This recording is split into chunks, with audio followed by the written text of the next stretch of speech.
Good morning, नमस्कार। आप देख रहे हैं इंडिया न्यूज। सबसे पहले देश, आपके साथ मैं रचना बंसल। शुरुआत करेंगे खबरों की। सबसे पहले देख लीजिए आज की सभी बड़ी खबरें सुपरफास्ट अंदाज में। रूस के कजान में 16वें ब्रिक्स शिखर सम्मेलन में हिस्सा लेने के बाद दिल्ली पहुंचे प्रधानमंत्री मोदी। ब्रिक्स सम्मेलन से अलग 5 साल बाद मोदी शी जिनपिंग के बीच में हुई द्विपक्षीय वार्ता। दोनों नेताओं ने 50 मिनट तक चर्चा की। पीएम मोदी बोले, आपसी विश्वास और सम्मान जरूरी। तुर्की की राजधानी अंकारा में बम धमाका, एरोस्पेस इंडस्ट्रीज पर आतंकी हमले में कई लोगों की मौत की खबर। आतंकियों सुरक्षा बलों के बीच में हुई फायरिंग।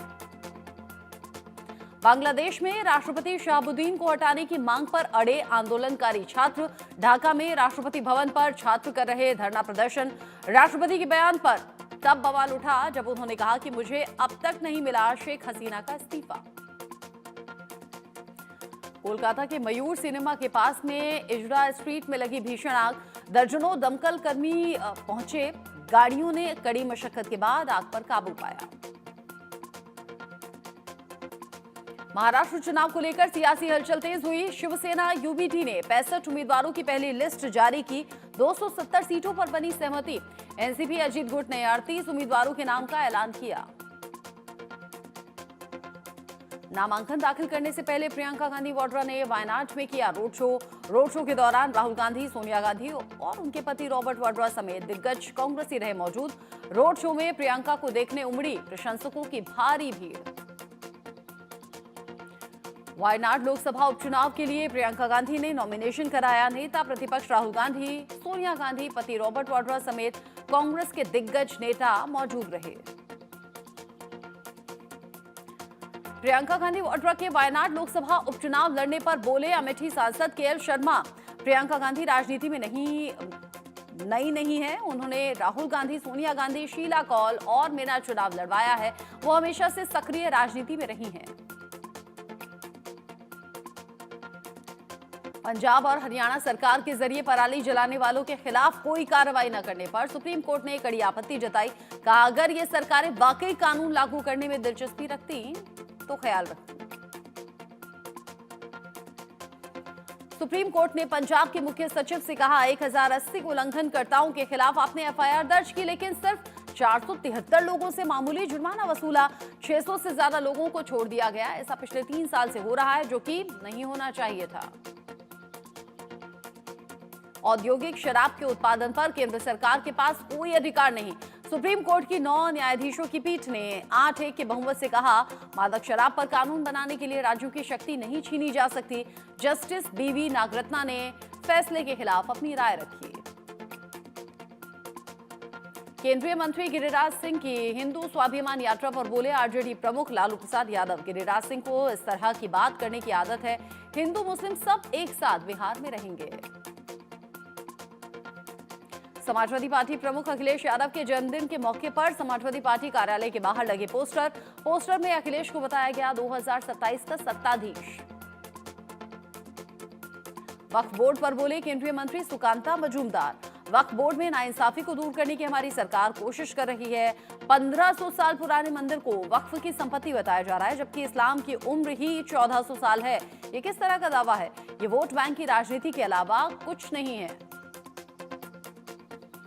कर्नाटक के पूर्व मंत्री और बीजेपी नेता सीपी योगेश्वर ने आज डिप्टी सीएम डीके शिवकुमार और पूर्व सांसद डीके सुरेश के साथ में कावेरी आवास पर सीएम सिद्धरमैया से मुलाकात की और इसके बाद में डीके शिवकुमार की मौजूदगी में कांग्रेस में शामिल हुए।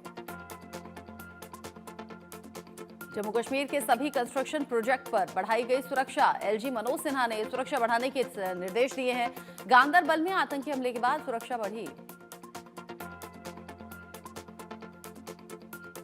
दिल्ली एनसीआर में खतरनाक स्तर पर पहुंचा वायु प्रदूषण। लगातार बढ़ रहे वायु प्रदूषण से लोगों को सांस लेना मुश्किल हुआ। विमानों में धमकियों के मामले में एक्शन में भारत सरकार का साइबर विंग। यूरोप और दक्षिण एशिया के कई देशों से मांगी गई 11 फेक अकाउंट की जानकारी। ईमेल, कॉल ट्रेस करने का कई देशों से किया गया अनुरोध। सलमान को मारने की धमकी देने वाला गिरफ्तार हुआ। लॉरेंस बिश्नोई के नाम से धमकी देकर मांगी थी 5 करोड़ की फिरौती। मुंबई पुलिस ने झारखंड से आरोपी को पकड़ा है। माफी मांगी, आज कोर्ट में पेशी है।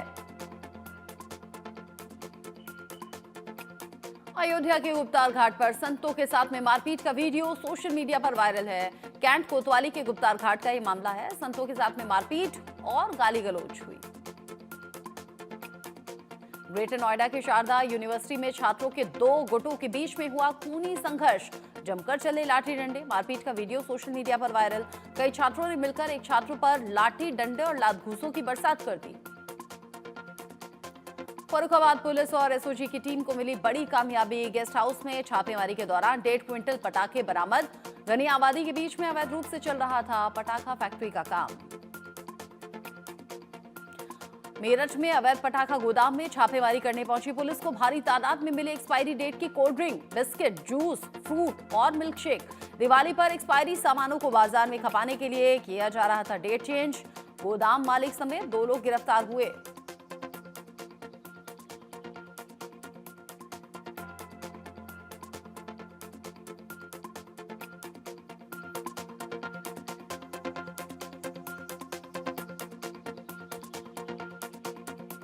दिवाली नजदीक है, ऐसे में जितने गिफ्ट हैम्पर्स होते हैं वो आप खरीदते हैं और अपने रिलेटिव्स को, जानकार को देते हैं। ऐसे में यहाँ एक्सपायरी सामानों को उनकी डेट मिटाकर खपाने के लिए कोशिशें हो रही थी, लेकिन पर्दाफाश हो गया। बलिया में जीआरपी पुलिस ने कारतूसों की तस्करी करने वाली एक युवती को गिरफ्तार किया है। कब्जे से 315 बोर के 750 अवैध जिंदा कारतूस बरामद। Down Varanasi Chhapra passenger train से ट्रॉली बैग में कारतूस लेकर जा रही थी युवती।